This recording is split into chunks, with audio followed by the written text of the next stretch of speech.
Buenos dias, buenos tardes, mga amigos, mga amigas, sa aking mga kompanyeros at kompanyeras, sa aking mga kasama sa Usapang Batas, mga kayubi.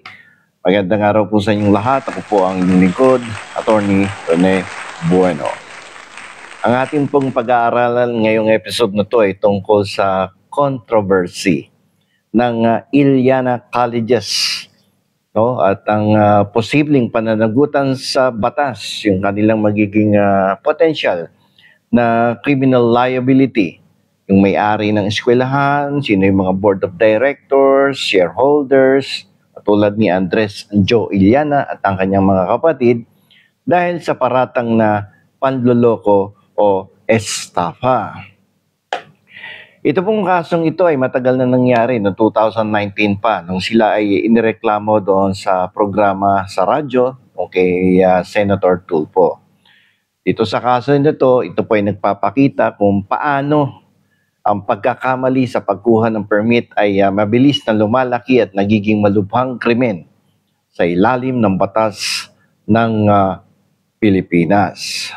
So dito, nagkaroon ng pagkakamali ang Iliana Colleges na kung saan hindi sila kumuha ng permit from TESDA doon sa mga kurso or programang kanilang ino-offer sa mga estudyante. Pag ganon, lalabas may panloloko dahil wala silang permit. Kaukulang permit coming from TESDA. Pero yun yung mahigit 5,000 estudyante nakagraduate na dyan. Tapos yung diploma nila ay lumalabas na worthless diploma pala. So, nung taong 2019, no? May nagsumbong kasi, may nagparatang sa kanila na yung eskwelahan nila ay tumatanggap siyempre yan ng tuition fee, no? Mula sa mga estudyante upang mag-aral na mga kursong pang-vocational.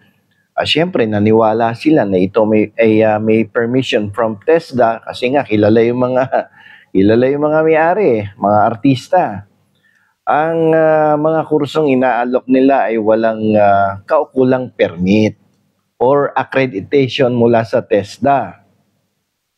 Yung TESDA, yun yung Technical Education and Skills Development Authority.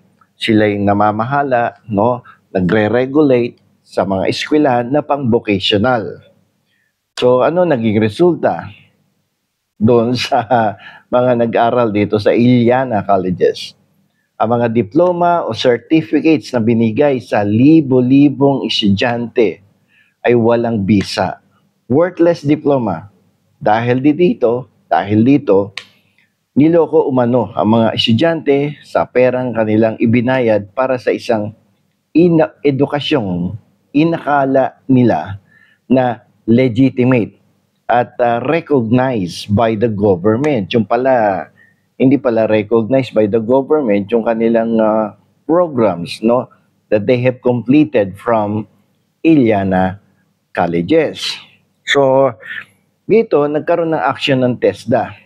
Kaya nga lamang, ito administratibo lang to, administrative case. So, dahil doon sa mga reklamo, agad naglabas ng cease and desist order ang TESDA na kung saan pinahinto nila yung pag-aalok ng mga kurso ng Iliana Colleges. So, importante kasi na may permit ka coming from TESDA. Kung wala kang permit, ay ebidensya yan, no? Para sa kasong kriminal na estafa. Ang masaklap dito, pag korporasyon yan, definitely 5 or mahigit sa 5 ang korporasyon, syndicated estafa ang labas ng kaso dyan. Hindi simple estafa ang mangyayari dyan. Pero tingnan muna natin yung kung ang mangyayari ay simpleng estafa lamang. Dahil yan yung pinakamadaling isampang kaso. Estafa, ibig sabihin panloloko or swindling sa ilalim ng Article 315 ng Revised Penal Code of the Philippines. So, ano ba kailangan natin para mapatunayang nagkaroon ng panloloko doon sa pag-engganyo sa mga estudyante na mag-aral sa Iliana Colleges pagkatapos wala naman palang permit, no, coming from the technical education and skills development. So, kailangang patunayan ng piskal ang tatlong elemento ng nasabing krimen na estapa. Unang-unang elemento niyan, nagpakita ang mga Ilyana na ang kanilang eskwelahan ay lehitimo at may kakayahang magbigay ng certificate, no, na nire-recognize ng gobyerno. Kahit alam nilang wala naman silang permit sa TESDA. Ginawa ang panlilinlang bago o kasabay ng pagbabayad ng mga estudyante ng tuition fee. So nagkaroon ng misrepresentation, no? Nagkaroon ng false pretense, at naniwala yung mga tao. So dahil doon nagbayad, no, ng tuition fee. Dito nagkaroon din dapat ng damage. Dapat nagdulot ito ng pinsala, pagkawala ng pera sa mga estudyante dahil nagbayad sila no, para sa isang kursong wala naman palang silbi. Wala naman palang work yung diplomang inaasam-asam nila na makukuha nila after 2 years of studying a diploma program. So ano ba parusa sa simpleng estapa? So nakabata yan sa kabuong halaga ng pera na napanloko.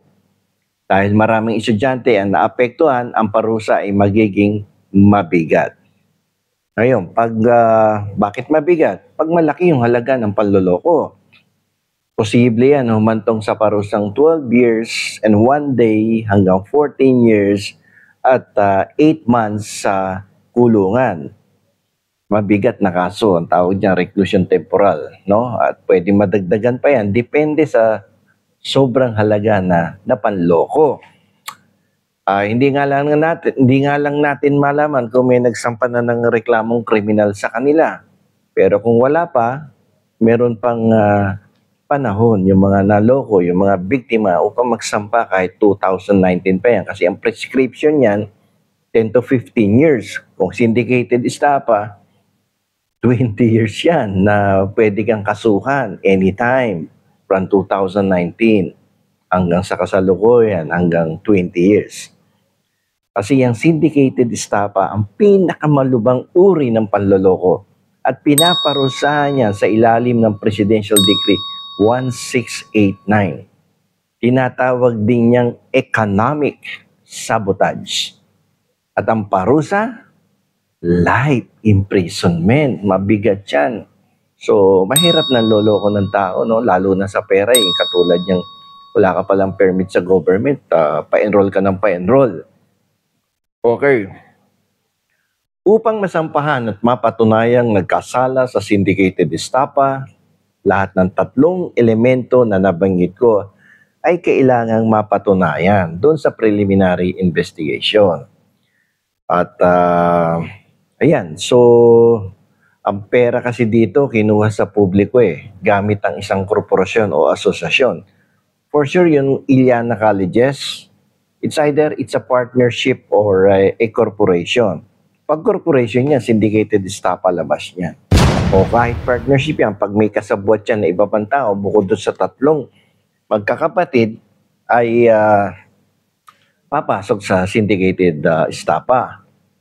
At dahil kapag ang panloloko ay ginawa ng isang sindikato na binubuo ng 5 tao o higit pa na nagsabwatan para sa krimen ng panloloko, magiging syndicated estapa ang kaso mo. Okay? So, pero sa mga news reports, nakikita natin palagi, 3 lang yung pinabanggit palagi na involved dito sa Ilyana Colleges. Dahil sila yung popular Unang-una, palaging binabanggit si Andres Anjo. Ito si Anjo Ilyana. Si Joe Marie, yung isa pang kapatid na artista to So, madalas napabanggit niya sa news report. At saka si Ryan Ilyana. Hindi natin alam kung sino pa yung mga ibang kasosyo dito. Kung partnership yan, 3, simple estapa. But it will exceed 3 pumasok sa 5, that would be syndicated estapa. Kasi kailangan ng batas ng 5 tao o higit pa para matawag yan na syndicated estapa. Kung 3 lang yung mapapatunayan, bababa yung kaso sa simple estapa. So, hindi siya magiging syndicated estapa. So, kailangan makahanap at mapatunayan ng piskal ang kasabuatan ng dalawa pang tao bukod sa tatlo na magkakapatid. So, either yung mga opisyal or empleyado ng Iliana Colleges ang pwedeng maging kasabwat doon sa panloloko sa 5,000 estudyante na yan na nakatapos na ng pag-aaral sa kanila. So ano ba ang ng parusa sa syndicated estafa? Napakabigat ng parusa dito, reclusion perpetua.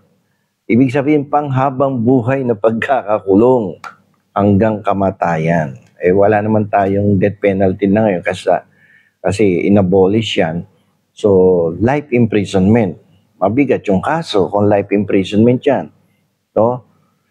Pero at dito may itinakdang oras o panahon ng batas kung kailan lang pwedeng mag-file ng kasong kriminal. So, sa legal parlance, ang tawag dyan, prescription. May prescription yan as to when you can file it.